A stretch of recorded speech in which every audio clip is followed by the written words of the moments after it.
E aí, Douglas? Bom dia, boa tarde, boa noite.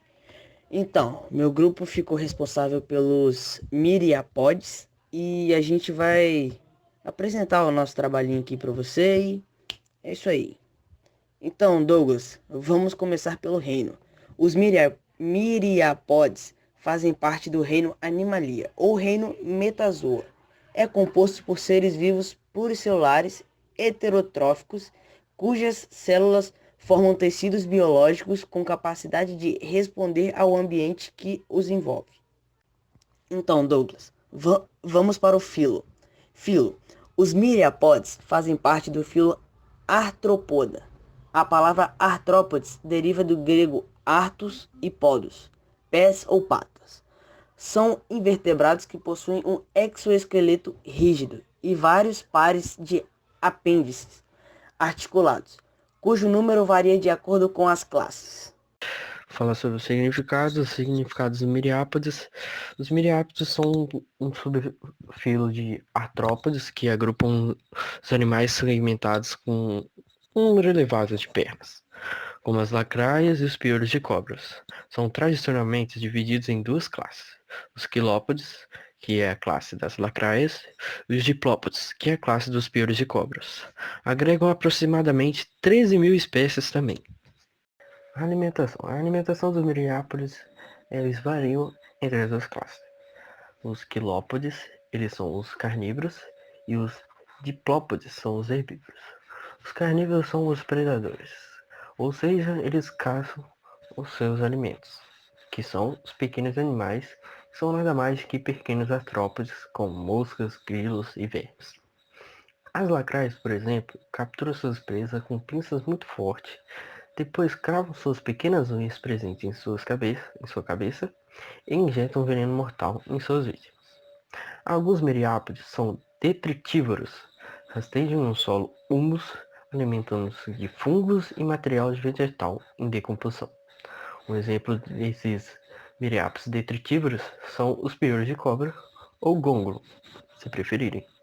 Vou falar um pouquinho sobre sua reprodução agora. Podemos dizer que existem dois tipos de espécies, os quiloploides e os diploides. Na espécie quiloploides são situadas as centopeias. A reprodução ocorre pela transmissão do espermatozoide, sendo indiretamente. Mais frequentemente, o macho libera o espermatozoide em algum lugar, a fêmea meio que sente o cheiro, o feromônio liberado pelos ovos, apanha e guarda os ovos nela esperando sua eclosão, e sendo um desenvolvimento direto. Sua reprodução nos quiloploides são situadas mais ou menos os piolhos de cobra. Ela ocorre pela mesma forma, mas a fêmea prepara o ninho e coloca os ovos lá, esperando até a sua eclosão naquele local. Sistema sensorial. Os órgãos de Thomas Weir, localizado especificamente na base das antenas, possuem função indefinida, mas acredita-se que seja um conjunto de poros onde convergem terminações de neurônios sensoriais, servindo como quimiorreceptores, detectores de vibrações sonoras, dentre outras coisas. Os mirípodes apresentam grande diversidade de estruturas fotorreceptoras, sejam olhos simples, ósseos ou células fotorreceptoras.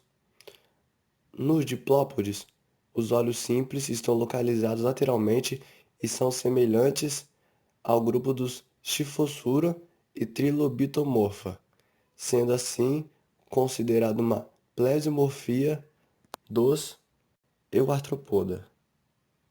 Em centopeias estão presentes os celos simples, embora estejam em discussão se olhos compostos estão presentes nesse grupo. Em muitas espécies de mirípodes, habitantes de cavernas e parasitas, os olhos estão completamente ausentes.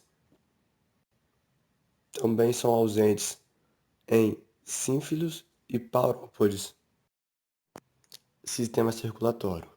O coração é um tubo dorsal que se estende por todo o comprimento do tronco, formando uma aorta em formato de vaso, fluindo sangue a partir da direção posterior por meio das câmaras da hemocele.